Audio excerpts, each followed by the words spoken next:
What if Star Wars didn't end with an attack on the Death Star? Or if Han Solo was played by Al Pacino? Or stranger still, if he was a green-skinned alien? What if Luke's name wasn't Skywalker but Starkiller and the role went to Kurt Russell? And what if Obi-Wan never died? Believe it or not, all of those things and more almost happened, as Star Wars was originally a radically different movie. To find out how we went from all of that to the movie we know, let's dive in and take a look at what could have been Star Wars. In the early 70s, George Lucas was a rising filmmaker, fresh off the success of American Graffiti. The nostalgic coming-of-age hit had earned glowing reviews and strong box office returns, giving him both creative freedom and confidence to chase something far more ambitious, a space adventure that captured the same excitement he'd felt watching old Saturday matinee serials as a kid. What Lucas wanted was to make Flash Gordon. Ever since childhood, he'd been fascinated by those black and white serials, full of ray guns, rocket ships, alien worlds, and a heroic rebel standing up to an evil empire. Even though he now recognized how rough and cheaply made they were, that contrast only inspired him more. If something so crude could ignite his imagination, he wondered what might happen if it were done with real artistry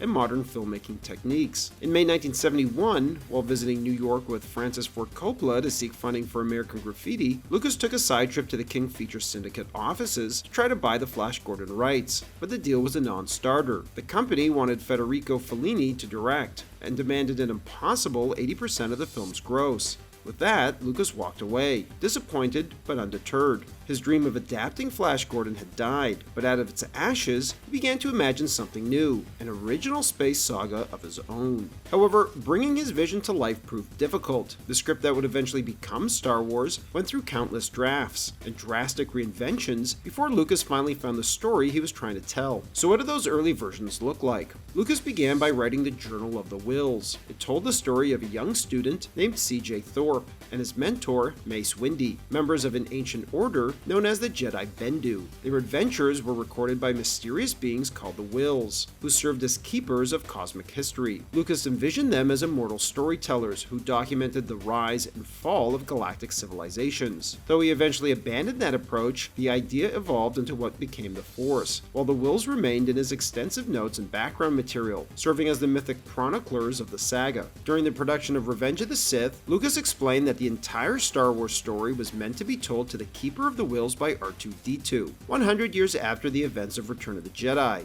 where it would then be recorded in the Journal of the Whills. Lucas's next treatment, now titled The Star Wars, is set not a long time ago in a galaxy far, far away, but in the future in the 33rd century, during an era of civil war. The Empire rules most systems, but small rebel planets resist. One such rebel world, Aquila, is home to a young princess, her family, and her guardian, a battle-hardened general named Luke Skywalker. If they can reach the distant friendly planet of Ofuchi, they'll be safe. But to get there, they must navigate through Imperial-controlled space and evade capture, as the Empire has placed a massive bounty on the princess's head. Along the way, they capture two bumbling Imperial bureaucrats, who will evolve in later drafts into R2-D2 and C-3PO, who provide comic relief and also want to escape. Together with a band of idealistic teenage rebels eager to fight for the princess's cause, they flee the planet in a stolen Imperial fighter. However, they're pursued, and when the group's stolen ship is shot down, they crash land on the jungle world of Yavin, where they're captured by primitive aliens who hand the princess over to the Empire, who take her to Alderaan, the Imperial capital in this version and home of the Emperor. With only a squadron of one-man devil fighters capable of interstellar flight, Skywalker trains the teenage boys to fly them. Disguised as Imperial Rangers, the small rebel fleet infiltrates the heavily fortified city planet of Alderaan. Inside, they storm the Imperial prison complex, battling through traps and security systems until they reach the princess and free her. They blast their way through a blockade of Imperial ships and escape into deep space, finally reaching Ofuchi, the friendly planet. The princess's return sparks mass celebration. A grand parade honors General Skywalker and his band of young heroes. The story ends with the two cowardly bureaucrats wandering drunkenly through the streets, realizing they've just survived an adventure alongside living legends. While the story treatment would lay the foundation for what was to come, Lucas deviated heavily from it when he went to turn it into a screenplay. Originally, Lucas planned to save the Death Star for a sequel, but when Fox agreed to fund only one film, he then moved it up to the first film, although in earlier versions of the script, it was simply called a space fortress. His first draft of the script featured Luke Starkiller, an aging Jedi Bendu, who lives in hiding with his sons Deke and Anakin on the fourth moon of Utapau, ever since the Empire began hunting down the Jedi, viewed as enemies of the new Empire. A Sith warrior tracks them down and kills Deke, forcing Kane and his surviving son to flee to Aquilai, one of the last independent planets outside the Empire's control. Aquilai is ruled by King Chaos and Queen Bria, whose daughter Princess Leia studies off-world. Meanwhile, the Galactic Emperor and his generals, Hodak and Darth Vader, plan to conquer the planet and steal its advanced cloning technology. In this version, Vader is not the armored villain from the films, but a cold, power-hungry military officer, one of several Sith Knights who serve the Emperor. Arriving on Aquilai, Kane reunites with his old ally,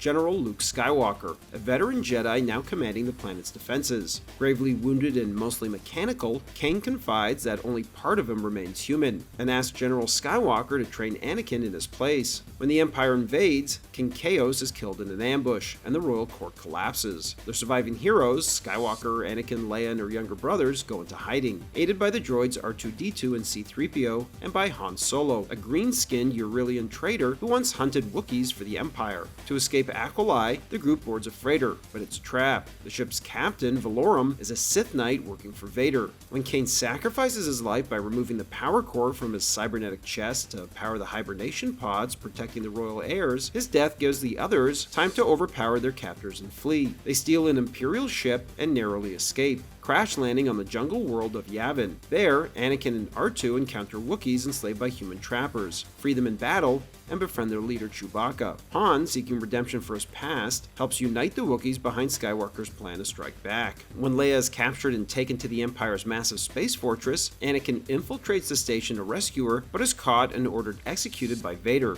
Valorum, torn between loyalty and conscience, chooses to free Anakin instead. As General Skywalker leads a squadron of Wookiee pilots in a climactic attack, Anakin and Valorum rescue Leia and escape just before the fortress is destroyed. With the Empire defeated, Leia returns home to become Queen of Aquilai. R2-D2 and C-3PO are upgraded, and Anakin is named Lord Protector. The story would continue to evolve into something that would resemble the final film. Titled Adventures of the Starkiller, Episode 1, The Star Wars, in this version Luke is already a trained Jedi apprentice, and Leia is his cousin, the daughter of Lars and Beru, living with him on the desert planet of Utapau. The plot centers on the Kyber Crystal, a mythical relic that amplifies the Force, rather than the stolen Death Star plans, and Luke's father, the Starkiller, is still alive, and helps Luke finish his training once the gang arrives on Yavin 4 near the end of the movie. Though many familiar pieces are present, Darth Vader, Han Solo, Chewbacca, and the Force, which is called the Force of Others here, the story was still lacking a je ne sais quoi. That changed when Lucas rediscovered Joseph Campbell's The Hero with a Thousand Faces, a book he'd first read in college. Campbell's concept of the hero's journey, a cycle of adventure, trial, and transformation, gave Lucas the blueprint he needed for Star Wars. The call to adventure when Luke discovers Leia's message, supernatural aid in the form of the Force, and the guidance of the wise mentor, Obi-Wan Kenobi, who sets him on the path toward heroism. Through trials, loss, and eventual triumph, Luke completes the ancient pattern of death and rebirth that defines every mythic hero. This mythological backbone didn't just shape Star Wars, it became the foundation for modern storytelling itself, influencing films like The Matrix, The Lion King, and Harry Potter, all of which trace their lineage back to Campbell's timeless journey.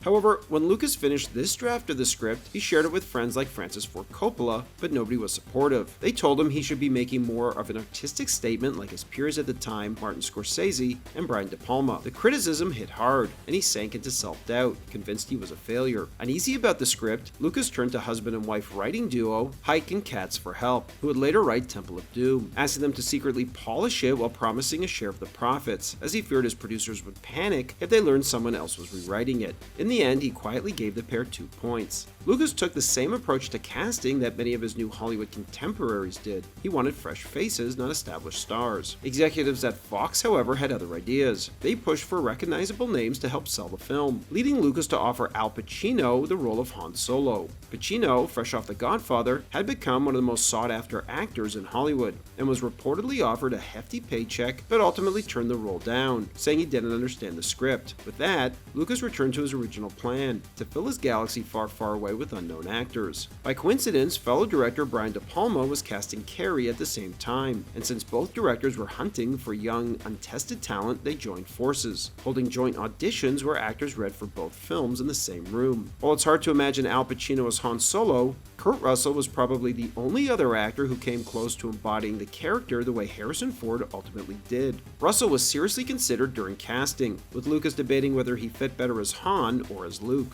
Lucas reportedly saw something in Russell that could work for either role, but couldn't decide which pairing of actors felt right. Ultimately, as Lucas struggled to make up his mind, Russell made it up for him and chose to walk away and take a role in a western instead. Harrison Ford, though, was there from day one, working part-time as a carpenter to make ends meet while acting jobs were scarce, and had been called in to fix a door at the studio. Lucas, who had worked with him on American Graffiti, asked if he could stick around to help read lines with the other actors. Ford wasn't auditioning, he was just doing a favor. But as he read opposite the hopefuls, his dry wit and effortless confidence immediately stood out. Despite initially hesitating to reuse someone from Graffiti, Lucas quickly realized that Ford wasn't just reading Han Solo, he was Han Solo. When Ford, Fisher, and Hamill read together, their chemistry was instant. Their playful banter gave character depth to Lucas's technical dialogue, grounding the film's fantastical world in something human. Lucas knew that the role of Obi-Wan Kenobi required a sense of wisdom and authority, someone who could anchor the fantastical story with real gravitas. Early on, he considered Peter Cushing, but ultimately felt Cushing's sharp, angular features would better suit the film's villain,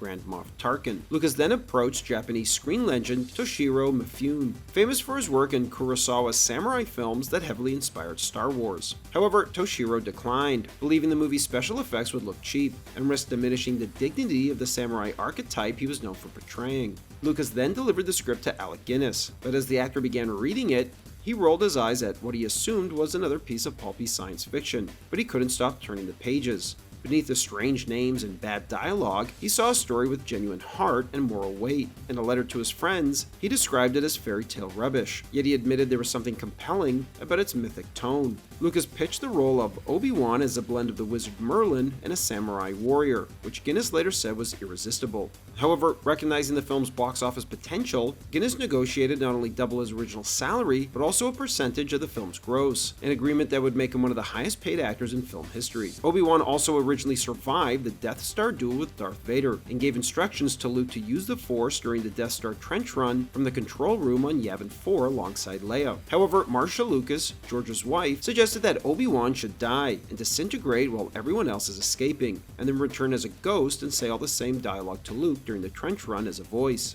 Her idea not only raised the stakes, but also gave Obi-Wan's death greater meaning, transforming him into the spiritual guide that defined the rest of the saga. For the voice of Darth Vader, Lucas wanted something deep, commanding, and unmistakably menacing, and initially considered Orson Welles for the part. However, he quickly realized that Welles' voice was too iconic, audiences would instantly recognize it, and be pulled out of the movie. Instead, he turned to James Earl Jones, whose rich, resonant tone carried the same gravitas without the baggage of celebrity. Plus, he was also cheaper. Jones delivered all of Vader's lines in just half a day of recording and was paid only $7,000 for his work, a modest sum for what would become one of the most legendary voice performances in cinema history. When filming began, Luke's last name was still Starkiller, but partway through production, Lucas decided the name sounded too harsh and violent for the hopeful young hero he envisioned, and changed it to Skywalker. The switch came late enough that the crew had to reshoot Luke's rescue of Princess Leia when he says, "I'm Luke Skywalker, I'm here to rescue you," since he originally said Starkiller. Lucas also shot a scene where Han Solo confronts Jabba the Hutt in the Millennium Falcon's docking bay, a sequence that was later included in the special edition. Due to budget constraints, Jabba wasn't an alien, but a portly human gangster. The scene proved difficult to film, plagued by camera, film stock, and focus issues, and was ultimately abandoned after multiple failed attempts. Lucas decided the information it conveyed, Jabba threatening Han over his debt, was already covered in the cantina scene with Greedo, so the moment was dropped to improve the film's pacing. The only person who fought for it was editor Marcia Lucas, who felt it showed Han as a tougher, more dangerous character. She loved the shot where Han swaggered into frame, hand on his blaster, and faced Jabba down like a gunslinger. Lucas, however, felt Jabba's men all looked phony in molded green plastic masks, but thought he might be able to salvage the scene if he could replace Jabba's actor with a stop-motion animation alien that he could superimpose on top of him, and asked Fox for more money to do it, but was denied, ultimately resulting in him cutting the scene, although he'd add it back in the special edition and replace the actor with a CGI Jabba based on his appearance in Return of the Jedi. When principal photography wrapped, Lucas returned to Los Angeles to view the first cut of the film. and what he saw stunned him. The rough edit, assembled by British editor John Jimson, best known for A Hard Day's Night, was slow, disjointed, and featured bad takes. The pacing dragged, emotional beats fell flat, and the action sequences lacked energy or rhythm. Determined to salvage the movie, Lucas fired him and brought in a new team of editors made up of Paul Hirsch, Richard Chew, and his wife Marcia Lucas. The original cut of the film introduced Luke very differently, with him gazing up at the space battle unfolding above Tatooine. In this version, audiences were introduced to Luke's circle of friends, including Biggs, who reveals he's leaving to join the rebellion. Marcia Lucas strongly advocated for keeping this opening, believing it helped viewers connect with Luke and understand his loneliness and longing before his adventure began. However, Lucas felt it bogged down the pacing and overloaded the audience with too much information too soon. They chose instead to focus the opening on C-3PO and R2-D2, which Lucas later admitted was a daring choice at the time, to begin a movie by following two robots for nearly half an hour, which Lucas was inspired to do by Hidden Fortress, which does something similar, following two peasants against the backdrop of a war.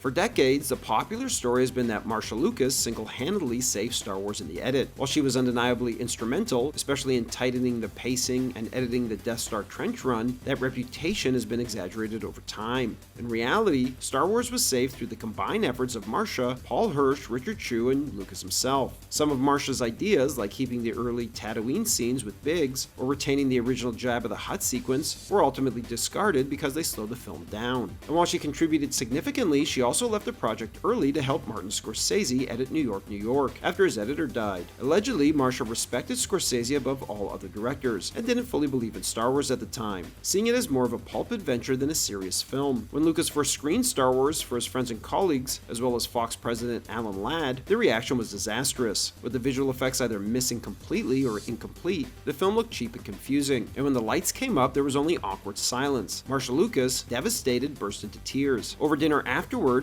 Lucas nervously asked his friends what they thought, only to face brutal honesty from fellow filmmaker Brian De Palma. De Palma mocked the force of others, calling it the farts of others, and tore apart the opening crawl, saying it read like nonsense written on a driveway, and convinced Lucas to drop Episode 4 from the title, arguing that it would confuse audiences. Lucas, wounded but defensive, snapped back that at least his films made money. Regardless, Lucas was still open to his feedback, and together they reworked the crawl that night, cutting obscure terms like Jedi Bendu, simplifying it and just calling them the Jedi. The only voice of optimism came from Steven Spielberg, who told Lucas, "It's great, and it's going to make $100 million. Everyone thought Spielberg was crazy, including Lucas, who laughed and bet Spielberg that Close Encounters would outperform Star Wars, but Spielberg disagreed, saying that this time he had made the esoteric science fiction movie, while Lucas had made the crossover one. They wrote their predictions on matchbooks and traded box office points on each other's films. That night, Fox president Alan Ladd called Spielberg to ask whether Star Wars had any chance at the box office. Spielberg didn't hesitate, telling Ladd that it was going to be a huge hit, and that he was going to be the happiest executive in Hollywood. Thanks for watching, everybody, and don't forget to like and subscribe for more of Hollywood's untold stories and unmade movies.